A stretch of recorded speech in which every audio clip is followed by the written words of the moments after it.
Hello friends, आज का हमारा टॉपिक है पावर सप्लाई।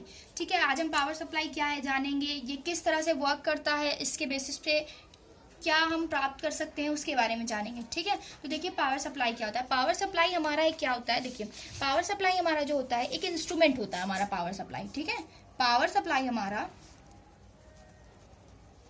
एक इंस्ट्रूमेंट होता है। ठीक है, इंस्ट्रूमेंट होता है। ये क्या वर्क करता है, इंस्ट्रूमेंट होता है, ये वर्क करता है हमारा। इसका वर्क होता है कि ये क्या करता है, एसी सप्लाई को किसमें कन्वर्ट कर देता है, डीसी सप्लाई में। ठीक है, एसी सप्लाई को डीसी सप्लाई में। अब एसी सप्लाई को डीसी सप्लाई में क्यों चेंज करने की हमें जरूरत क्या होती है कि हम एसी सप्लाई को डीसी सप्लाई में चेंज करें।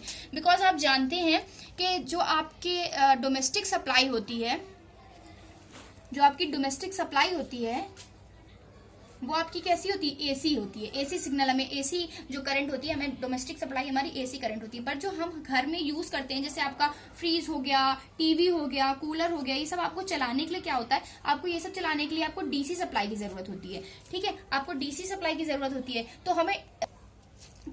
तो जो हमें करंट भेजी जा रही है वो तो एसी है, बट हमें चाहिए तो डीसी करंट है ना। तो चाहिए तो डीसी करंट है, तो हमें घर के कोई भी इंस्ट्रूमेंट चलाने के लिए, फैन हो गया, फ्रीज, कूलर, टीवी, कुछ भी चलाने के लिए हमें डीसी सप्लाई चाहिए। इसीलिए हमें कन्वर्ट करने की जरूरत पड़ती है। ठीक है, तो हमें डोमेस्टिक सप्लाई जो हमारी एसी करंट होती है उसे डीसी में चेंज करना होता है। तो डीसी में चेंज करने के लिए जिस इंस्ट्रूमेंट का यूज करते हैं उसे बोलते हैं हम पावर सप्लाई।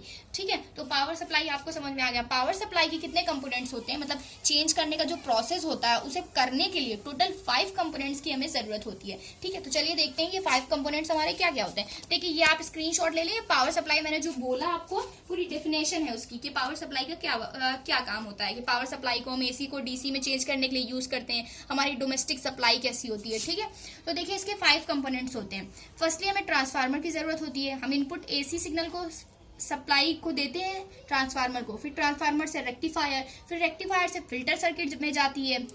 रेक्टिफायर से हमें पल्सेटिंग डीसी मिलती है जो फिल्टर सर्किट में जाती है। फिर फिल्टर सर्किट से हमें अनरेगुलेटेड डीसी मिलती है जो हमारे वोल्टेज रेगुलेटर में जाती है। ये क्या, वोल्टेज रेगुलेटर हमारा रेगुलेटेड डीसी प्रोवाइड कराता है हमें। फिर ये रेगुलेटेड डीसी हमारी वोल्टेज डिवाइडर में जाती है। ठीक है, तो अब इससे हमें आउटपुट में डीसी करंट मिल जाती है। ठीक है, तो 5 कंपोनेंट्स होते हैं। अब ये कैसे वर्क करते हैं अभी हम आपको बताएंगे। देखिए there are mainly 5 components of regulated power supply: transformer, rectifier, filter circuit, regulator circuit, voltage divider, जो हमने आपको ऊपर बताया। ठीक है, the circuital arrangement of a common regulated power supply is as shown in the figure. इस figure में पूरी जो पावर सप्लाई का सिस्टम है वो दिखाया गया है। ठीक है, पहले आप ये देखें, फिर हम आपको इसके नोट्स को प्रोवाइड कराएंगे, आप स्क्रीनशॉट ले लीजिएगा। ठीक है, तो पहले चलिए हम इससे समझते हैं क्या होता है हमारा पावर सप्लाई, किस तरह से वर्क करता है। ठीक है, देखिए इसमें ये हमारा लगा हुआ है ट्रांसफार्मर। पहले आप 5 पार्ट्स देख लें इसके, हमने आपको बताया 5 कंपोनेंट्स होते हैं। ठीक है, तो देखिए फर्स्ट हमारा लगा हुआ है ये ट्रांसफार्मर, फिर ये हमारा लगा हुआ है रेक्टिफायर, फिर ये हमारा लगा हुआ है फिल्टर सर्किट, और फिर ये हमारा रेगुलेटर लगा हुआ है, और ये वोल्टेज डिवाइडर लगा हुआ है। ठीक है, वोल्टेज डिवाइडर लगा। फर्स्टली हम क्या करते हैं, जब हम ये हमारा प्राइमरी कॉइल है ट्रांसफार्मर का, ये सेकेंडरी कॉइल है। ठीक है, जब प्राइमरी कॉइल पर हम इनपुट एसी सिग्नल अप्लाई करते हैं तो क्या करता है, जब हमें सेकेंडरी कॉइल पे जो सिग्नल मिलता है, ठीक है, तो वो प्योर एसी होता है। मतलब ट्रांसफार्मर क्या करता है, जो एसी सिग्नल हमने प्रोवाइड करा है उसे प्योर एसी में चेंज कर देता है। ठीक है, प्योर एसी सिग्नल क्या होता है, रेक्टिफायर में जाता है। रेक्टिफायर हमारा क्या होता है, हाफ वेव रेक्टिफायर भी होता है, फुल वेव रेक्टिफायर भी होता है। ठीक है, तो यहाँ पे हम हाफ वेव रेक्टिफायर की तरह वर्क करता है ये हमारा। जब हमारा D1 वर्क करेगा तो D2 नहीं वर्क करेगा। ठीक है, जब D2 वर्क करेगा तो D1 नहीं वर्क करेगा। ठीक है, तो इस तरह से जो ये डायोड्स होते हैं, रेक्टिफायर्स होते हैं, वो प्योर एसी सिग्नल को डीसी में तो चेंज कर देते हैं, बट हमें क्या, पल्सेटिंग डीसी मिलती है। ठीक है, पल्स के रूप में डीसी मिलती है, क्योंकि ये हमारे हाफ वेव रेक्टिफायर की तरह वर्क करते हैं। ठीक है, जब हमें पल्सेटिंग डीसी मिल जाती है रेक्टिफायर के बाद, तो हम ये जो पल्सेटिंग डीसी होती है उसे हम इस फिल्टर से होकर गुजारते हैं। जो हमारा फिल्टर है बेसिकली हम पाई फिल्टर का यूज करते हैं। ठीक है, इसमें दो कैपेसिटर हमारा C1 C2 एक दूसरे के पैरेलल है, और जो हमारा एक कुंडली लगी हुई है वो हमारी क्या है, इनके सीरीज में लगी हुई है। ठीक है, तो क्या होता है, C1 C2, देखिए यहाँ पे हमारा पल्सेटिंग डीसी आई, पल्सेटिंग डीसी C1 C2 क्या करते हैं, C1 C2 एसी कंपोनेंट्स को इसमें से गुजर जाने देते हैं। ठीक है, अपने में से गुजर जाने देते हैं बस, बट डीसी कंपोनेंट को ब्लॉक कर देते हैं, डीसी कंपोनेंट को नहीं जाने देते हैं। ठीक है, तो डीसी कंपोनेंट क्या होता है, इसमें चला जाता है एल कुंडली में। ठीक है, तो एल जो हमारी कुंडली है उसका क्या वर्क होता है, कुंडली हमारी डीसी कंपोनेंट को जाने देती है। ये एसी कंपोनेंट को जाने दे रहे थे और कुंडली डीसी कंपोनेंट को जाने देती है और एसी को ब्लॉक कर देती है। तो ये एसी को ब्लॉक कर देती है तो डीसी कंपोनेंट इसमें निकल जाती हैं। ठीक है, डीसी कंपोनेंट निकलकर जब हमें आउटपुट में, फिल्टर के बाद आउटपुट में जो मिलता है वो हमारी होती है अनरेगुलेटेड पावर सप्लाई। यहां से हमें जो मिली थी रेक्टिफायर से, फर्स्टली प्राइमरी कॉइल से जो मिली थी वो प्योर एसी थी, फिर रेक्टिफायर से जो मिली हमें वो पल्सेटिंग डीसी थी। ठीक है, पल्सेटिंग डीसी को जब हमने फिल्टर में भेजा तो जो हमें मिली वो अनरेगुलेटेड डीसी थी। ठीक है, अनरेगुलेटेड डीसी मिल गई हमें।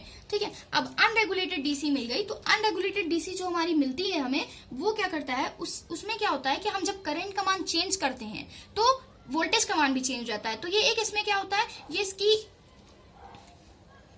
इसकी कमी होती है कि हमें क्या होता है, जब भी हम वोल्टेज करंट का मान चेंज करें, अनरेगुलेटेड डीसी जो मिली है, अगर करंट का मान चेंज करते हैं तो वोल्टेज का मान चेंज हो जाता है। तो हमें अनरेगुलेटेड डीसी को, जो हमें फिल्टर के बाद मिली, उसे रेगुलेट करना पड़ेगा। ठीक है, तो उसे रेगुलेट करने के लिए आप एक जेनर डायोड का यूज करें, क्योंकि मैंने आपको पहले ही बताया जेनर डायोड हमारे किसकी तरह वर्क करता है। Zener diode as a voltage regulator के रूप में हम यूज कर सकते हैं। ठीक है, तो जेनर डायोड के साथ हमने एक ट्रांजिस्टर लगाया हुआ है, ये हमारा रेगुलेट करने के यूज आएगा। ठीक है, तो अनरेगुलेटेड डीसी को हम जब इसमें भेजते हैं तो क्या होता है, इससे जो हमें मिलती है करंट वो होती है हमारी रेगुलेटेड डीसी। ठीक है, अब यहाँ पे वोल्टेज डिवाइडर का यूज क्यों किया गया, ये वोल्टेज डिवाइडर का यूज क्यों किया गया, देखिए क्या होता है, हमें रेगुलेटेड डीसी मिल गई, बहुत अच्छी बात है। अब हमें डीसी मिल गई, हम कहीं भी सप्लाई को, अब मतलब एसी से हमें कन्वर्ट करना था डीसी में, और डीसी में हमने कन्वर्ट भी कर लिया, बट हमने डिवाइडर, वोल्टेज डिवाइडर, ये जो फिफ्थ कंपोनेंट है उसका यूज क्यों किया, क्योंकि वोल्टेज डिवाइडर क्या वर्क करता है हमारा, मान लीजिए आपने जो सप्लाई अपने डीसी में चेंज कर ली, ठीक है, लेकिन आपके घर में जो फ्रीज, कूलर, टीवी होते हैं वो अलग अलग वॉट के होते हैं। मान लीजिए आपका बल्ब है 8 वॉट, 10 वॉट, ठीक है, जबकि आपका जो फैन है वो 100 वॉट ऐसे होता है, 100, 150, तो ऐसे होता है। तो आपको अलग अलग करंट सप्लाई करनी पड़ती है, अलग अलग अमाउंट में करंट का सप्लाई करनी पड़ती है। तो उसीलिए हमने क्या लगाया होता है, वोल्टेज डिवाइडर का यूज किया होता है, ताकि आपको जिस हिसाब से आपको चाहिए हो करंट, उस हिसाब से आप डिवाइडर की मदद से आपको अलग अलग डिवाइड होकर उतनी उतनी मिल जाए। ठीक है, इसलिए ये फिफ्थ कंपोनेंट का यूज किया जाता है।